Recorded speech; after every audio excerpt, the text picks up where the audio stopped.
Okay 1 minute ఆన్సర్గా join అవుతారు. చంద్రబాబు నాయుడు గారు, పవన్ కళ్యాణ్ గారు, లోకేష్ గారు ఏం మాట్లాడారు ఒకసారి ప్లే చేయండి అమ్మా. ఇవి బయటలో ఒక్కరోజు కూడా అసెంబ్లీ సుజావుగా పెరగడం కానీ బూతులు లేకుండా అసెంబ్లీ జరిపిన సంఘటనలు లేవు. సరే అందరి మారిగా నాకు కూడా అవమానాలు జరిగాయి, అవన్నీ నేను ఇప్పుడు పోవడం లేదు. కానీ ఆ రోజు కూడా ఒక మాట చెప్పాను, ఇది గౌరవ సభ కాబట్టి ఈ సభలో నేను ఉండలేను. మళ్ళీ ప్రజాక్షేత్రంలో గెలిచి గౌరవ సభగా చేసిన తర్వాతనే ఆ సభలో అడుగు పెడతానని వచ్చాను. ఈరోజు అందరం కూడా దీన్ని గౌరవ సభగా చేయడం కోసం ప్రజాప్రతినిధులుగా మనందరం ఈ సభ ఔన్నత్యాన్ని, గౌరవాన్ని కాపాడవలసిన బాధ్యత మనందరి పైన ఉంది.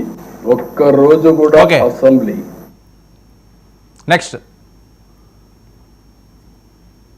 మీరు పౌరసభతో వస్తున్నారు, మా తల్లిని అవమానించారు. ఈ రోజు మీరు కావాలని పోస్టులు కూడా అట్టని పెడుతున్నారు.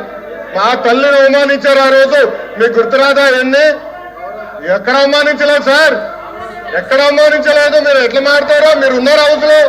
మీరు ఉన్నారా హౌస్ లో? మీరు ఉన్నారా హౌస్ లో? ఆ రోజు కూర్చోండి. మా తల్లిని అవమానించారు. అక్కడ ఉన్నారా హౌస్ లో? షర్మిల గారిని అవమానిస్తారు, విజయలక్ష్మి గారిని అవమానిస్తారు, మా తల్లిని అవమానిస్తారా? ఏం గుర్తురాదా మీకు? అది ఒక్క నిమిషం నేను కూడా మాట్లాడవచ్చు, గుర్తుపెట్టుకోండి. ఒక్క నిమిషం నేను కూడా మాట్లాడండి. ఏనాడు మేము మాట్లాడలేదు. కూర్చోండి. ఏనాడు జగన్మోహన్ రెడ్డి గారి కుటుంబం గురించి మేము ఏనాడు మాట్లాడాల? నేను ఏనాడు మాట్లాడాల? మా సభ్యులు ఏనాడు మాట్లాడాల?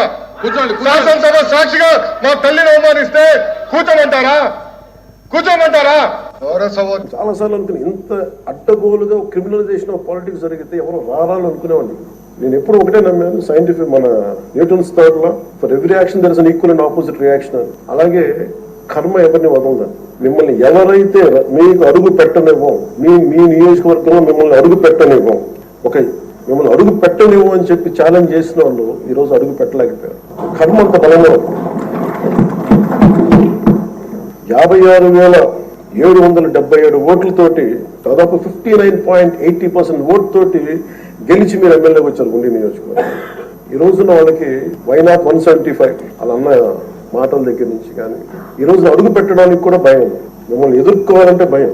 ఎందుకు మనం వ్యవస్థల్ని కాపాడాలి, ఎందుకు రూల్స్ పాటించాలి అంటే మనిషి అధికారం మదనెక్కి అహంకారంతో ఉంటే ప్రకృతిలో ఏమి జరగదు, ఏమి అనుకోవడానికి లేదు. దానికి నిదర్శనమే సభ, దానికి నిదర్శనమే మిమ్మల్ని ఇంత హింసించాను. చాలాసార్లు అనుకుని ఇంత రైట్. ఆనంద్ సార్ గారు